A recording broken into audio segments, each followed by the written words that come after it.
Greetings, humans and/or bots. Opal Status here. So, about 2023.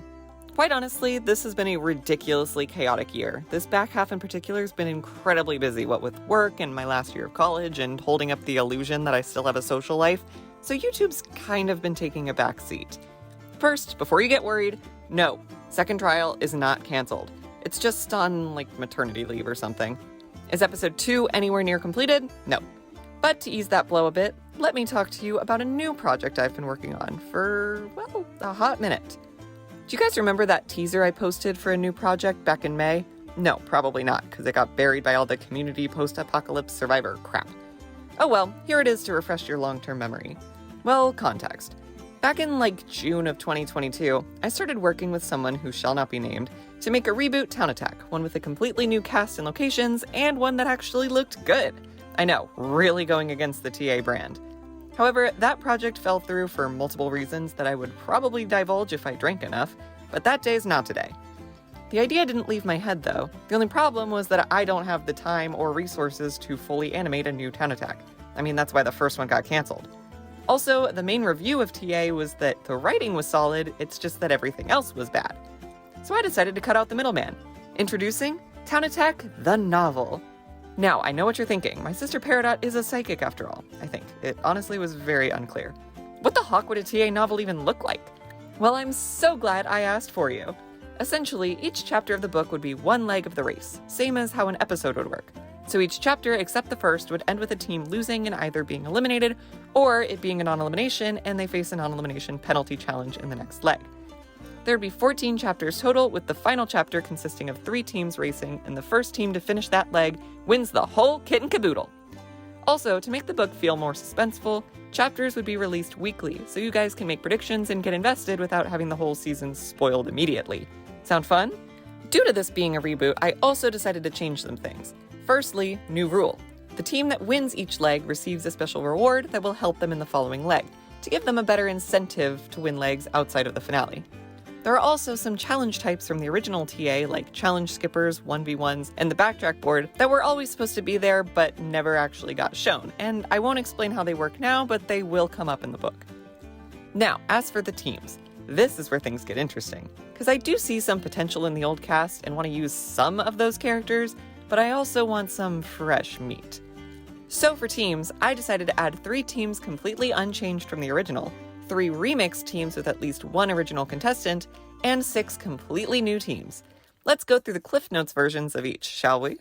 For the old teams, we've got the Barflies from Orlando, Florida, consisting of Friends Mascara, a competitive bartender determined to win, and Cork, wishy-washy club bouncer that's just trying his best. Next is Team 80s from Richmond, Virginia, made up of Vinyl and Legwarmer, a married couple completely obsessed with the 80s. And last for the returning teams is Team Cheesy from Los Angeles, California. Members Cheese Stick, a journalist, and Coconut, currently unemployed, just met right before the race started, so they really don't know that much about each other. How will that affect them in the race? Oh, if only you watched TA 1, 2, 3, or 4 and saw that they were hardcore efficiency champions all season. Then you might have an idea. Anyway, remix time! First up, you guys remember the Yummy Nummies, right? Well, introducing the Moody Foodies. Old contestant Tayaki, angry customer service representative, is recovering from a nasty breakup, and is now racing with his brother Ramen Bowl, excitable professional gambler. Oh, and they're from San Francisco, I forgot to mention that, oops. Speaking of the Yummy Nummies, remember the Green Party? Well, forget about them, because now we have the Green Machine from Stockton, California. Bonsai's a skilled election director working with her intern Paella to try and score some money to fund a failing campaign. And last up, remember Team Suburbia, our lovable first boots? Well, here's the Mommy's Dearest, made up of Soccer Mom and her stay-at-home mom friend Grape Juice, both from Aurora, Colorado. Will these moms making a difference stay sober long enough to make it to the 3rd chapter? Probably not. So that wraps up the returning contestants. Now how about those newbies? Well, starting off our list, we've got the Cavemen from Santa Fe, New Mexico. Despite what their name suggests, they're not prehistoric cavemen. Instead, they're Rope and Belay, 2 rock climbers / cave explorers that are constantly switching from being friends to coworkers to just friendly rivals. How will their physical prowess help them in challenges moving forward? Next up, not to be confused with the Moneymakers, is the Music Makers, originally from Berlin, Germany, but now living in NYC. They may have started as childhood friends, but now they're sorta bitter rivals, owning competing music venues, with Radio enjoying heavy metal and Dulcimer favoring the classics. Can they put aside their differences to perform well in the race? Following them are the Power Flowers from New Orleans, Louisiana. Lotus is an environment-loving, chakra-lining hippie, while Poppy is her stern ex-military father. Will their values come between them during the game? Who knows? Well, I do. I also know that next are the Sellouts from Albany, New York. Plum and Yerba Mate have been dating for quite a while, with Yerba Mate determined to get her small business Yerba Light copyright off the ground, and Plum having to pick up the slack, along with a few extra late-night shifts. Is there some underlying tension that could bubble to the surface and ruin their chances of winning? Speaking of ruins, how about our next team, the supervillains from the Cincinnati tri-state area? Joker is a full-time evil genius and a part-time dating coach, while Magma serves as his accountant, acquaintance, and roommate. Will she be able to resist his manly charms and stay focused on the race? I'll give you that one for free, yes. And last, but certainly not as bad as Joker, we have Team Scream, two horror movie enthusiasts from Seattle, Washington. The Butcher is an IMDb reviewer with insane strength. They could carry any team to victory. And VHS is also there. Will they be the only survivors, or will they get the chop?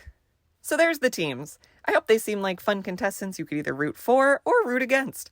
As for when the book will be released, I'm aiming to release the prologue, which contains all the introductory team interviews, on June 2nd, then release the first chapter on June 9th, and release a new chapter every Sunday beyond that, with a 2-week gap between chapters 8 and 9. And I know you may be worried and thinking, yo, Opal, you can't stick to a schedule to save your life. Yeah, well, guess what? It's got the first 3 chapters done, probably just requiring some extra polishing, with a bunch of others in progress, so this time it'll work.